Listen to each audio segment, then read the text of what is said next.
Book 7, The Book of Yoga. Canto 2, The Parable of the Search for the Soul.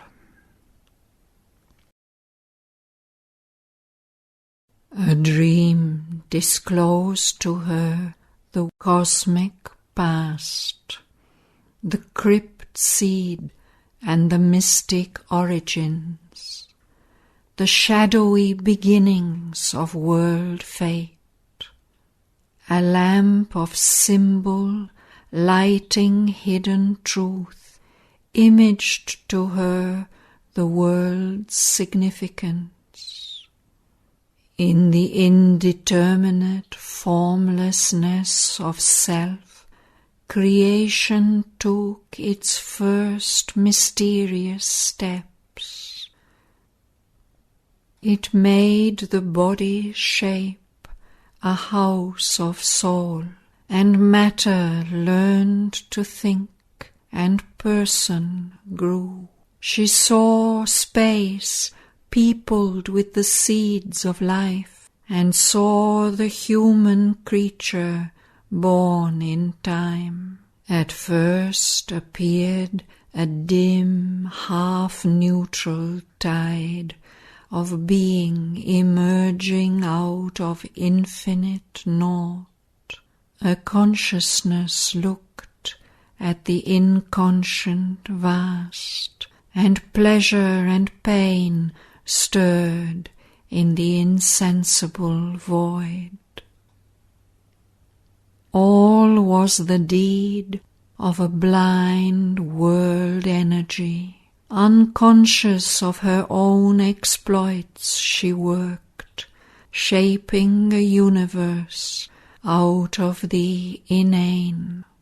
In fragmentary beings she grew aware, a chaos of little sensibilities gathered round a small ego's pinpoint head.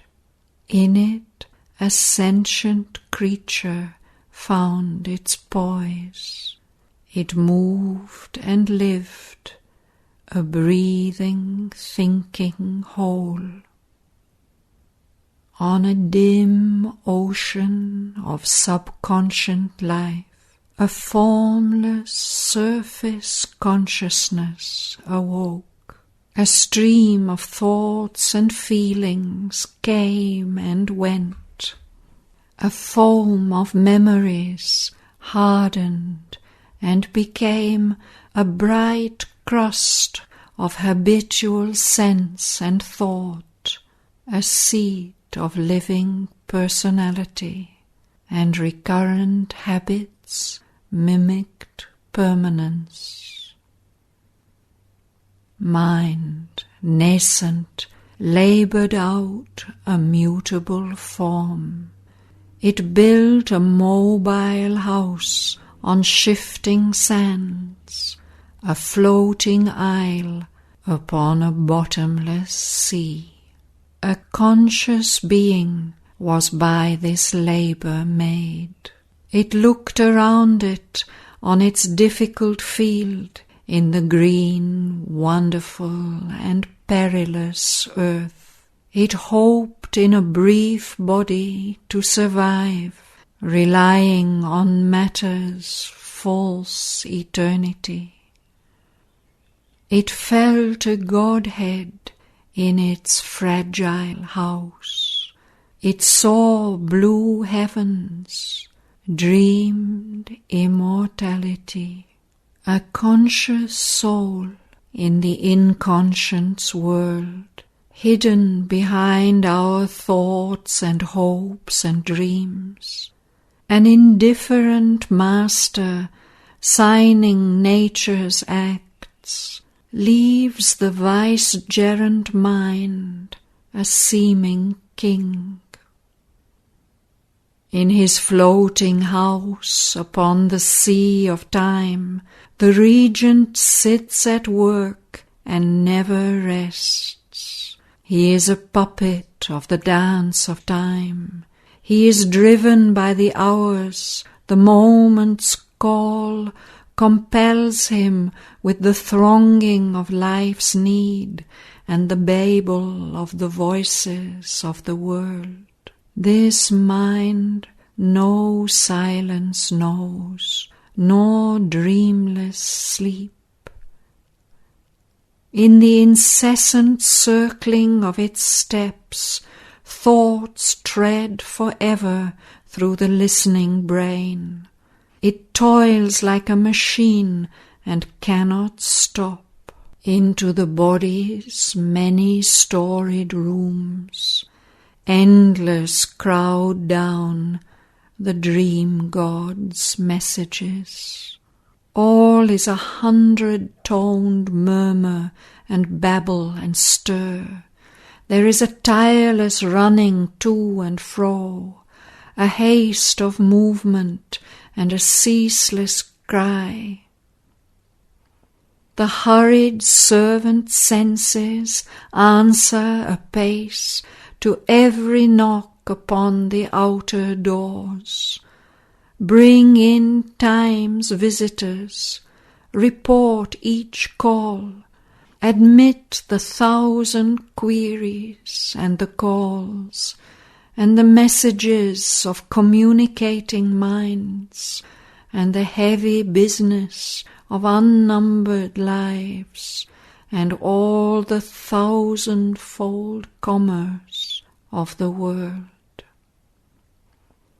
Even in the tracts of sleep is scant repose. He mocks life's steps in strange subconscient dreams. He strays in a subtle realm of symbol scenes. His night with thin air visions and dim forms he packs, or peoples with slight drifting shapes, and only a moment spends in silent self, adventuring into infinite mind space. He unfolds his wings of thought in inner air, or travelling in imagination's car, crosses the globe, journeys beneath the stars, to subtle worlds takes his ethereal course, visits the gods on life's miraculous peaks, communicates with heaven, tampers with hell. This is the little surface of man's life. He is this, and he is all the universe. He scales the unseen, his depths dare the abyss. A whole mysterious world is locked within. Unknown to himself, he lives a hidden king behind rich tapestries in great secret rooms, an epicure of the spirit's unseen joys. He lives on the sweet honey of solitude, a nameless God in an unapproachable fane. In the secret adytum of his inmost soul, he guards the being's covered mysteries. Beneath the threshold, behind shadowy gates, or shut in vast cellars of inconscient sleep.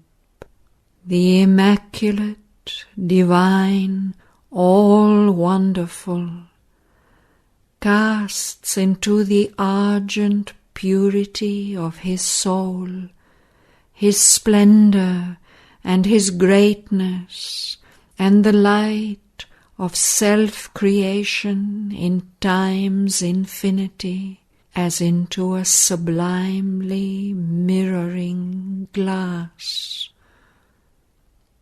Man, in the world's life, works out the dreams of God.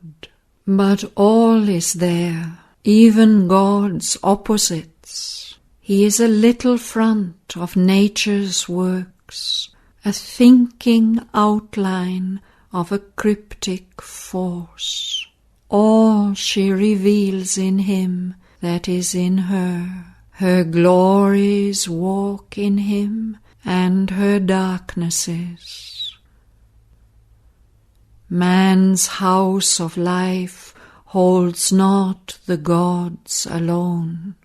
There are occult shadows, there are tenebrous powers, inhabitants of life's ominous nether rooms, a shadowy world's stupendous denizens. A careless guardian of his nature's powers, man harbours dangerous forces in his house. The Titan and the Fury and the Jinn lie bound in the subconscious cavern pit, and the beast grovels in his ante den. Dire mutterings rise and murmur in their drowse. Insurgent sometimes raises its huge head, a monstrous mystery lurking in life's deeps, the mystery of dark and fallen worlds, the dread visages of the adversary kings. The dreadful powers held down within his depths become his masters or his ministers. Enormous they invade his bodily house, can act in his acts, infest his thought and life. Inferno surges into the human air and touches all with a perverting breath. Grey forces like a thin miasma creep, stealing through chinks in his closed mansion's doors, discolouring the walls of upper mind in which he lives his fair and specious life, and leave behind a stench of sin and death. Not only rise in him perverse drifts of thought and formidable formless influences, but there come presences and awful shapes, tremendous forms and faces mount dim steps and stare at times into his living rooms. Or called up for a moment's passionate work, lay a dire custom's claim upon his heart. Aroused from sleep, they can be bound no more, afflicting the daylight and alarming night, invading at will his outer tenement, the stark gloom's grisly dire inhabitants, mounting into God's light, all light perturb. All they have touched or seen they make their own. In nature's basement lodge, mind's passages fill, disrupt thought's links and musing sequences, break through the soul's stillness with a noise and cry. Or they call the inhabitants of the abyss, invite the instincts to forbidden joys, a laughter awake of dread demoniac mirth, and with nether riot and revel shake life's floor, impotent to quell his terrible prisoners. Appalled, the householder helpless sits above. Taken from him, his house is his no more. He is bound and forced, a victim of the play, or allured, joys in the mad and mighty din. His nature's dangerous forces have arisen and hold at will a rebel's holiday. Aroused from the darkness where they crouched in the depths, prisoned from the sight, they can be held no more. His nature's impulses are now his lords. Once quelled, or wearing specious names and vests, infernal elements, demon powers are there. Man's lower nature hides these awful guests. Their vast contagion grips sometimes man's world. An awful insurgence overpowers man's soul. In house and house the huge uprising grows. Hell's companies are loosed to do their work.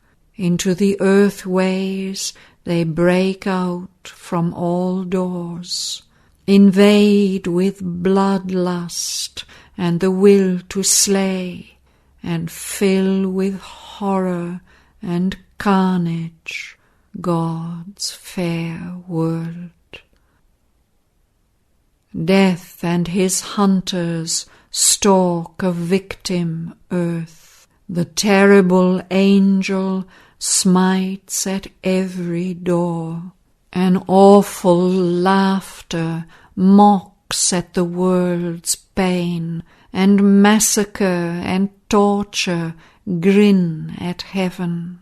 All is the prey of the destroying force. Creation rocks and tremble top and base. This evil nature housed in human hearts,